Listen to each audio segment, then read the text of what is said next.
My name is Alana Pierce.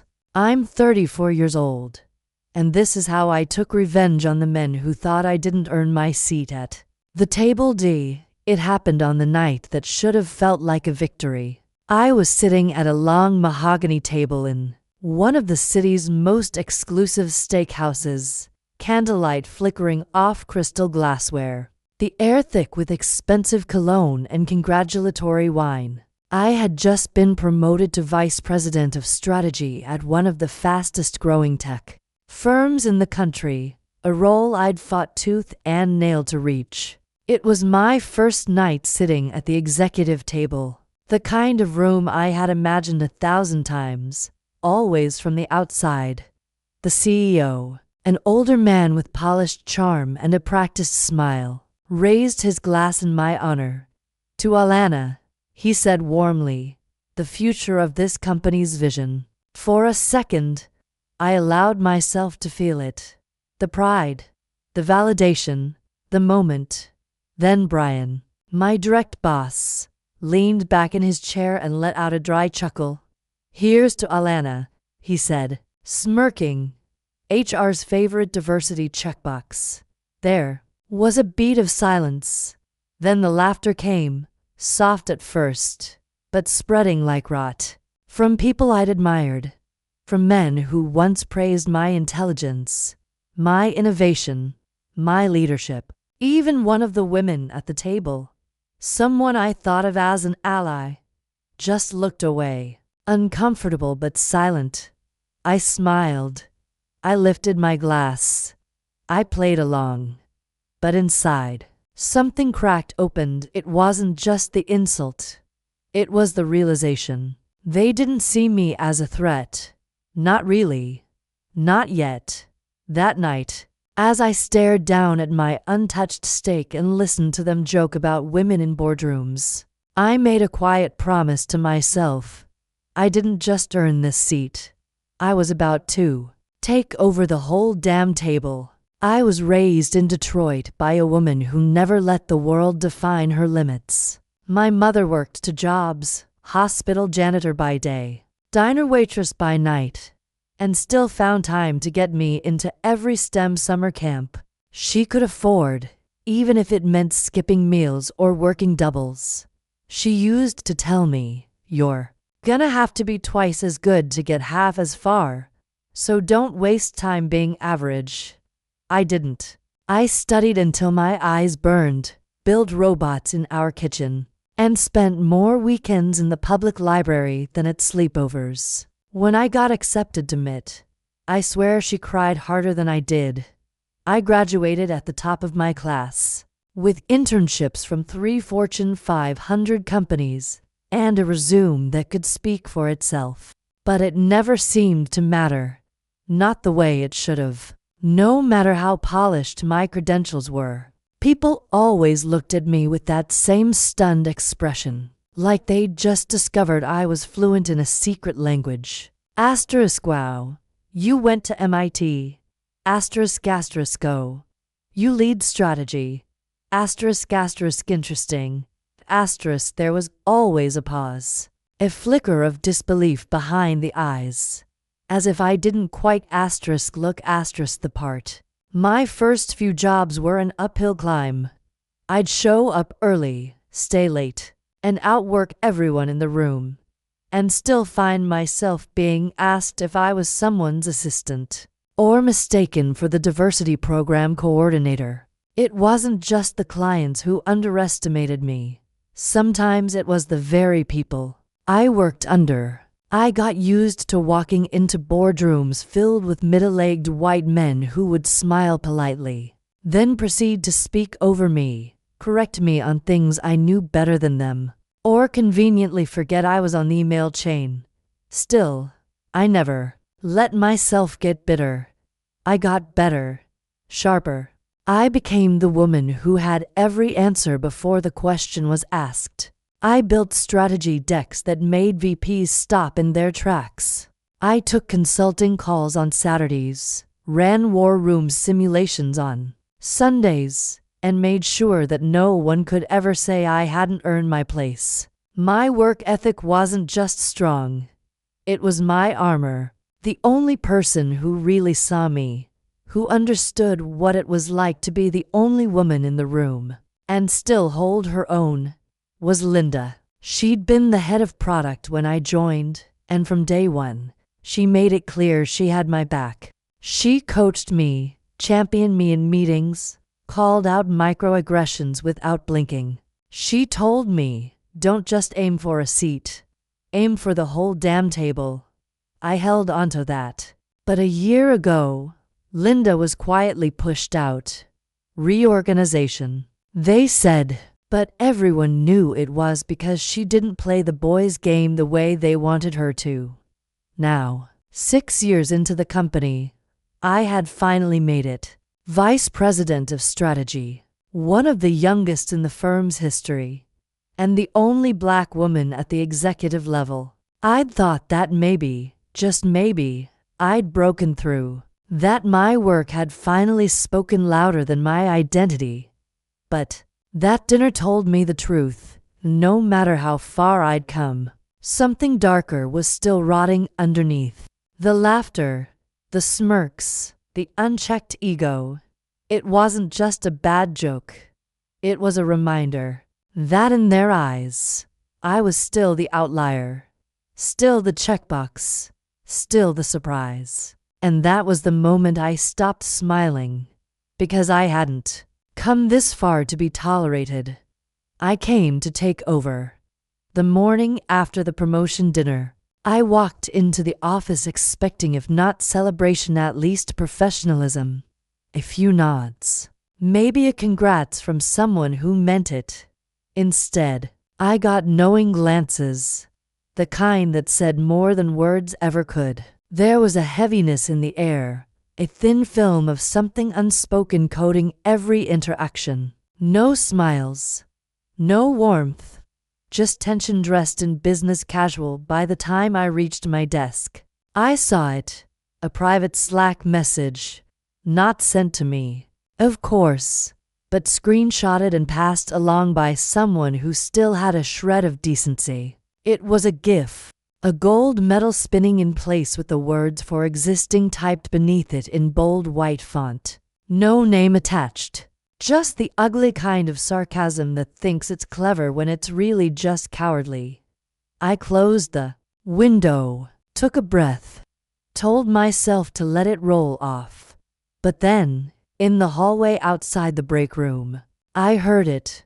Not from a stranger, not whispered in the shadows, but clear as day from one of my own team members. She's smart, sure, but come on. The board needed someone who checks boxes. The words cut deeper than I expected. I'd heard variations of it my entire career, from recruiters, from clients, from anonymous comment sections on articles I'd written. But this time, it came from inside, from the people I was supposed to lead. People I had mentored, defended, stayed late for. I kept walking, pretending I didn't hear, but something inside me caved in a little. Later that day, I learned that two senior VPs had pushed back against my promotion. During final talks with the board, they'd claimed I wasn't seasoned enough, that I needed more exposure. They only backed off when someone reminded them what it would look like to block the company's first black female VP of strategy after 6 years of overperformance. They didn't support me. They surrendered to the optics. That night, I lay in bed staring at the ceiling, unable to breathe past the weight of it all. I thought of my mother, standing in our old kitchen, sweat on her brow from the double shift, determination in her voice as she told me, "Sometimes, baby, you gotta be so good they can't take credit, just consequences." And right then, I knew I wasn't going to ask for respect anymore. I was going to take it. I didn't explode. I didn't cry in the bathroom or send an angry email. I smiled, nodded, said thank you when someone complimented me with a tone that made it clear they didn't mean it. But beneath that smile, I started gathering my receipts. I combed through internal emails, ones where Brian had ceased me as an afterthought or outright ignored me. I reviewed Slack threads where his jokes tiptoed the line between casual racism and outright policy violations. Then I started listening more carefully, inviting quiet conversations. A junior analyst, nervous and fresh out of grad school, confided to me one afternoon. Brian said I only got hired because we needed a colorful pipeline. She said it like she was the one ashamed. That moment broke something in me, not because it surprised me, but because she thought she had to whisper it. So I started mentoring. I opened my door to interns, to junior engineers, to anyone who felt they didn't quite belong. Over coffee and quiet lunches, the stories flowed. Young women dismissed mid-sentence. Black employees passed over for leadership training. Asian developers stuck in the same role for years, while less qualified peers climbed, and the patterns weren't vague. They were chillingly consistent. I didn't go to HR right away. I knew better. But when I eventually did, their response was tepid at best. Brian brings in too much revenue. That's not how he meant it. We'll monitor the situation. They weren't going to help me or anyone else, so I went around them. I started meeting with board members, not as an angry employee, but as a strategist. I framed it in their language. Risk, turnover, brand reputation. I presented polished data visualizations showing the rate at which women and minority hires left within 18 months. I casually asked if they'd seen the Glassdoor reviews. I let numbers tell the story, but the message was clear. This wasn't a bad day. This was a bad culture . And while I did that, I worked harder than ever. I launched 2 new cross-functional initiatives that pulled in new clients. I led an AI-driven campaign that tripled engagement in our healthcare vertical. My decks started skipping Brian's inbox and landing directly with the board. One of the senior partners started calling me directly. Around the office, whispers began. She's aiming higher than VP. Brian noticed. He stopped inviting me to certain meetings. Once, I walked into a client pitch only to find it had already happened, and he'd used my deck. Later, I heard he'd told someone I was getting too emotional to lead major accounts. But I didn't bite. I nodded, smiled, let him think he was winning. Because every time he tried to box me out, I documented it. Every undermining move, every misplaced credit, every slight, cataloged with timestamps, witnesses, and impact analysis. I wasn't just building a case. I was building a blueprint, and he never saw it coming. He thought I was just working harder. He didn't realize I was setting a trap, and it was almost ready. The shareholder meeting was packed, more than usual. Press was limited. Suits lined the walls, and the tension in the air felt metallic. I was slotted in the agenda under strategic growth forecast. Innocuous title. No one expected fire under the lid. When I stood, the room quieted. I clicked through my first few slides. Market projections, competitive gaps, sector-specific risks. Standard stuff. Until it wasn't. Slide by slide, I laid out a pattern of inefficiencies tied directly to leadership stagnation. I showed attrition. RATES among high-performing employees from marginalized backgrounds. I revealed data overlays mapping innovation slowdowns to departments run by certain senior leaders. The numbers didn't scream. They whispered something worse. Neglect, bias, decay from the inside. One by one, board members began nodding. Some of them had already seen drafts of this report. Some had asked me for it. Then the real show began. The CEO cleared his throat. Thank you, Alana. I believe this next item is timely. He motioned for the door to be closed. A legal team entered. And then, the words I had worked months to orchestrate. We're initiating an internal audit. Brian scoffed. You're joking. No, the chairwoman replied coolly. We're not. They asked Brian to step out.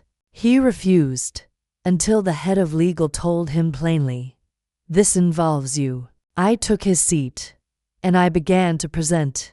I laid out everything.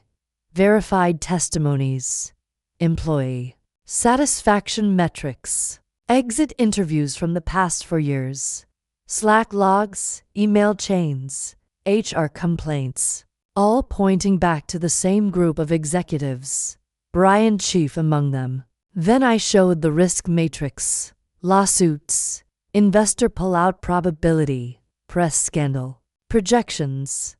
The board didn't just see a toxic workplace. They saw a liability. One by one, names were read.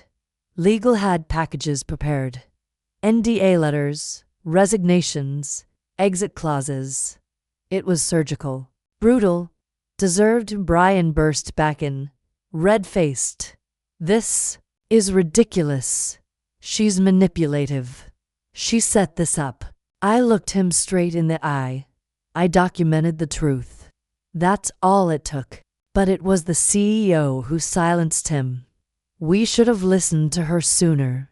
There was a pause, a shift in the air. Then, looking directly at me, the chairwoman asked, Alana, how would you feel about stepping in as Chief Strategy Officer? Effective immediately? And just like that, the woman they once called a diversity hire became the architect of their future. Alana's first act as Chief Strategy Officer wasn't flashy. It wasn't about making headlines or proving a point. It was a phone call to Linda, the same mentor who had once believed in her when no one else did. The one who was quietly pushed out when she became too vocal about the company's cracks. Alana brought her back as a consultant, not just to fix the culture but to rebuild it from its foundation, brick by brick. Then came the promotions. To women, brilliant, consistent, overlooked for years, were elevated to leadership roles. Not because of quotas, because they earned it, because someone finally saw them. Day training became mandatory across every level. Yes, but Alana didn't stop there. She rewrote the promotion policy entirely, making evaluation criteria transparent, bias-resistant, and inclusive by design. No more whisper campaigns. No more hidden rules. The changes weren't just about policy. They were personal. Late one night, long after most of the staff had gone home, Alana sat alone in her office when Brian's name popped up in her inbox. The subject line was just, "Congrats." She opened it. "You didn't win," he wrote. "You just played the system better than I did." She stared at the message for a long time. Then she closed it without replying. Because winning was never the point. I didn't need to win, she thought. I needed to clean house. And I did. A week later, her mother came to visit. The office had been remodeled, sunlight pouring through the glass conference rooms. And there, etched in frosted lettering across one of the walls, was her daughter's name. Alana James, Chief Strategy Officer. Her mother stood there in silence, eyes misting as her fingers traced the letters. I remember when they said you should aim smaller, she whispered. Alana didn't speak. She just pulled her mother into a hug. And for the first time in a long time, they both let the tears fall. Not from pain, but from pride. Alana stands in the center of the new boardroom, sunlight pouring in through the tall glass windows. Her reflection stares back at her from the polished surface of the conference table. Not the unsure young woman who once questioned if she belonged, but a leader who rewrote the rules. She turns slightly, facing the camera head-on. Her expression is calm, poised, but her eyes burn with quiet fire. "They thought I was just a checkbox," she says, her voice steady. "But checkboxes don't fire entire departments. Checkboxes don't build empires." She walks over to the wall where her vision statement is framed, the same one she wrote in college. Barely 19, full of ambition and grit. She adjusts her jacket with a smooth motion, the gold pin on her lapel catching the light. "They raised their glasses to mock me," she continues. "I raised the stakes, and then I raised the bar." She pauses, letting the weight of the moment settle. Her mother's voice echoes in her memory. Asterisk be so good they can't take credit. Only consequences. Asterisk, and that's exactly what she did. She stares into the lens, speaking directly to the young woman out there watching, wondering if she'll ever be enough in a world that keeps asking her to prove it. "They called me a diversity hire," Alana says, a quiet smile forming at the corners of her mouth. "So I made diversity their bottom line."